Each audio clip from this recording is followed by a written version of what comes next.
My best friend found out I wasn't going to his wedding because his fiance was turbo ghosting me and now they might not be getting married. For some context, my best friend, Alex, 32M, and I, 32M, have been friends since diapers. We're basically family. After college, we both moved back home so we could live at home and get our feet underneath us. Alex started dating Stella, 35F, a lovely girl, around 4.5 years ago, and from the get-go, she seemed to politely dislike me. I don't know why. Alex and Stella moved across the country in 2021 after Stella earned a promotion at work. In 2022, Alex proposed, and she said yes, so they set a wedding date for the end of September 2023. I received a save the date card at the beginning of the year and, based on the conversations I had with Alex, assumed I would be in the wedding party, either as a groomsman or the best man, but never received any official confirmation from either of them. A couple of months before the wedding, I saw that wedding invitations had gone out on social media and figured mine was en route. It never came. I waited a couple of weeks, thinking it might have just gotten lost in the mail, before I checked in with him. I called Alex and had a brief conversation with him where he was clearly agitated. He said he was dealing with a lot and would be incommunicado for the near future.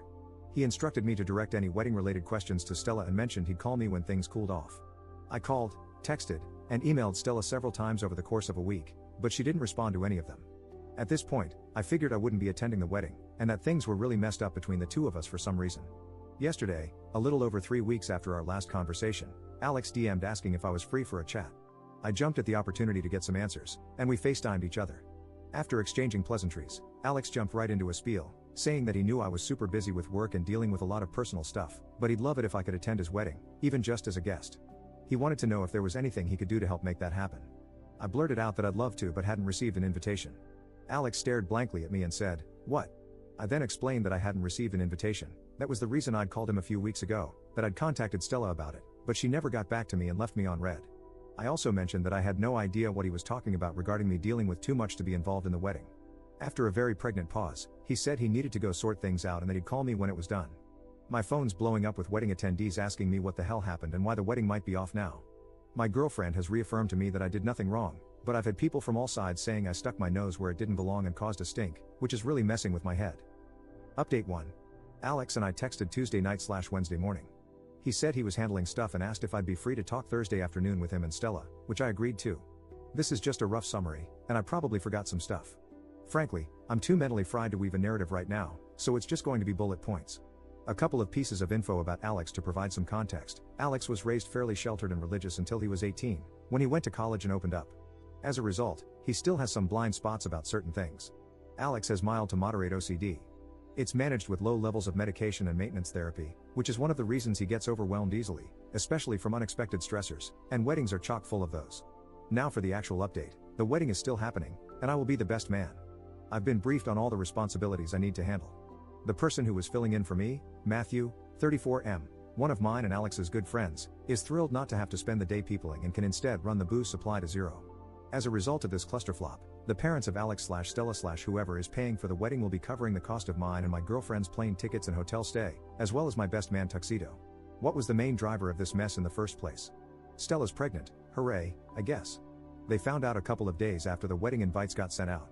Apparently, they were passively trying, then actively trying in 2022, but stopped and switched back to heavy birth control once the save the dates went out because Stella did not want to be pregnant on her wedding day. This led to several changes to the wedding, threw a bunch of other planning into disarray, sent Alex into an OCD spiral for a couple of weeks, which is why he was agitated when I called him and why he needed time to get his head around it all and manage the intrusive thoughts. It's also one of the reasons why Stella ignored/missed my messages/calls. Why did Stella not respond to my messages? Besides the surprise pregnancy, Stella said that she's on her phone for work a ton and gets hundreds, if not thousands, of emails/texts/calls per day. She misses some stuff, especially since she didn't have my contact info saved, lol. I also emailed her work email instead of her personal email, which I don't have, and my own personal email handle is not my name. In the future, I was told to be more insistent in my communication with her to break through her everyday noise. Duly noted. What happened to my invite? Stella claims that she sent me one but must have sent it to my old address. I did move in March to my current residence, and the save the dates were sent out in January. What did Stella tell Alex about me not being in the wedding? Apparently, nothing.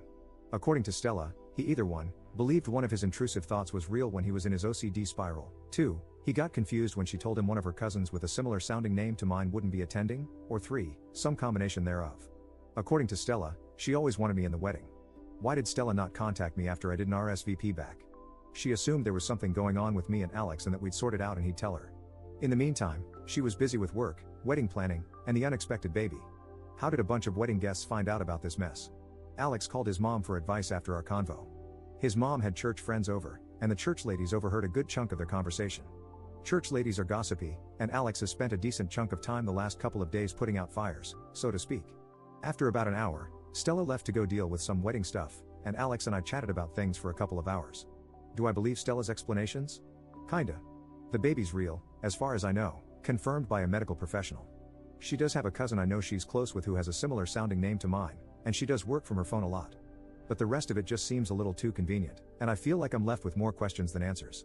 The good news is, since I'm in the wedding, I should have great access to figure out what the heck is going on, I hope. Update 2. Valp, it's been a while.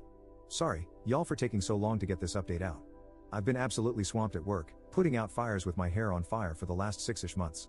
So, the wedding was 8 months ago, and here's the Cliff Notes version of the wedding and some post-wedding stuff. The lead-up was boring, a crap ton of emailing back and forth between me, Stella, other wedding people, venues, vendors, etc. Me and Alex had some pretty deep conversations over the week and reaffirmed the importance of our continued friendship. Stuff was really awkward the first night we were there for dinner, especially considering both Alex's stepsister, Sam, 32F, and Stella's younger sister and maid of honor, Diana, 29F, were already staying there. For context, we stayed at an Airbnb within walking distance of Alex's house. I went into event work mode pretty quickly, and that smoothed things out right away and put Stella at ease. I spent most of the lead up to the wedding either at the ceremony/reception site doing liaison/setup or running around picking crap/people/crappy people up with Sam. My girlfriend, Alice, 29F, was kinda miffed about the whole thing. She's never worked a wedding before, just attended, so she expected it to be like 50% working and 50% vacation. It ended up being more like 90% me working and 10% vacation. She spent most of her time helping Alex out with wedding support related stuff or gaming on my laptop when she gassed out or got too overwhelmed. The wedding was a fun mess, with tons of unrelated drama. Stella sure knows how to design a beautiful ceremony and plan a party, I'll give her credit for that. I didn't get to enjoy much of it since I was working the wedding with a few other people in the wedding party more than attending, but oh well. The ceremony took forever, though. I felt terrible for all the bridesmaids who had to wear heels through that. Unfortunately, there was no gotcha moment or come to Jesus moment where I got the full story as to why the drama with Stella happened, but based on what I observed while working the wedding, I think I've been able to piece together roughly what went down. Why wasn't I the best man? I think this had more to do with Stella's parents, Ken and Karen, both in their 60s, than her, although she still doesn't like me. Here's my main reasoning. Ken and Karen were paying for the majority of the wedding, more than Stella, Alex, and Alex's parents combined. Alex and Stella sketched out pretty early what they wanted the wedding to look like. Throughout the process, Stella made several significant changes out of the proverbial blue. For example, they originally agreed on a smaller wedding, something like 50 to 60 people, but then one day, randomly, Stella asked for and wanted a big wedding. Alex didn't really care all that much and just figured she changed her mind. He just somehow missed that most of these changes occurred after Stella either had a phone call or an in-person meeting with her parents, which is on brand for him. Her parents were very standoffish towards me, to be expected, the feelings mutual, and made a lot of frankly weird comments about Stella's younger brother, Chase, 23M, who is totally not a cokehead. Often, these comments were made in comparisons between us that flattered him, and they kept insisting he was perfect best man material. Alex has barely met Stella's parents, maybe a dozen times over the last 5 years. Every time they visit for the holidays, Stella has them leave early for whatever reason, and Stella rarely initiates calls with them. Stella acts really weird around her parents. Around everyone else, she's a strong modern woman, but around her parents, she gets super meek. For example, her mom asked her to drive to some specific store over an hour away to get her a specific food item in the middle of wedding planning, and she just did it without any protest, leaving the rest of the wedding party in a lurch. When she got back 3 hours later, her mom took like 2 bites and then threw it away. If I hadn't seen this with my own 2 eyes, I wouldn't have believed it, it was that bizarre. Lots of other innocuous crap that individually means nothing, but when combined together, provide a decent amount of circumstantial evidence. So here's what I think happened, roughly. Ken and Karen wanted Chase to be the best man in the wedding, while Alex really wanted me to be the best man.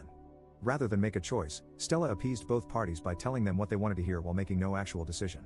The longer it went on, the more complex the lying got. When Alex had his breakdown, Stella saw a way to get out from under her Gordian knot of lies by taking advantage of the crisis. Unfortunately for her, Alex came to his senses before the wedding, started asking questions, and when push finally came to shove, she chose her relationship over whatever the hell is going on with the family, much to their apparent chagrin. Why does Stella not like me? I have 2 main guesses here, I swear a lot. I tend to forget that most people don't use the word FCK as a noun, verb, and adjective on a day-to-day basis. Since I was working the wedding and on my best behavior, I cut down on my swearing by a good 90%. This led me to notice that any time I swear, or anyone for that matter curses, Stella has a little grimace or cringe reaction. Stella herself also rarely curses, and if she does, it's something pretty small like hell or damn it, followed by a quick apology. It's probably exacerbated by the fact that despite my generally unprofessional behavior, I hold a fairly professional job. The dissonance can bother folks. Politics, and before people freak out, I'm somewhere between a democratic socialist and socialist on the political spectrum. I am a far cry from conservative, but for Stella, that's not far enough left. As far as I can tell, she's either a tanky or tanky adjacent. This has been more or less confirmed to me based on her social media engagement relating to the major geopolitical events of the last 6 months or so. Probably exacerbated by the fact that my job involves working in geopolitics, so I am part of the repressive imperialist Western system. And as it turns out, I'm not the only person in the wedding who isn't super fond of Stella, so I found my flock, so to speak. Post-wedding stuff, Alex and Stella had a healthy baby girl named Iris, and Sam and I are the godparents. Alex and I have been talking a lot more. For whatever reason he asks me for childcare tips, like, bruh, I'm just as lost as you here. We've set up a weekly gaming session where we're slowly slogging through Baldur's Gate 3 with Sam and Matthew. As far as I know, Alex and Stella are in couples counseling, which seems to be helping from my vantage point. Stella was weirdly against it, but Alex pushed for it so he could be a better husband to her, and she relented. As far as I know, Stella's already back at work and on most of her pre-baby schedule. Alex's stepsister Sam has been checking in on them periodically, and according to her, there are no major red flags at the moment.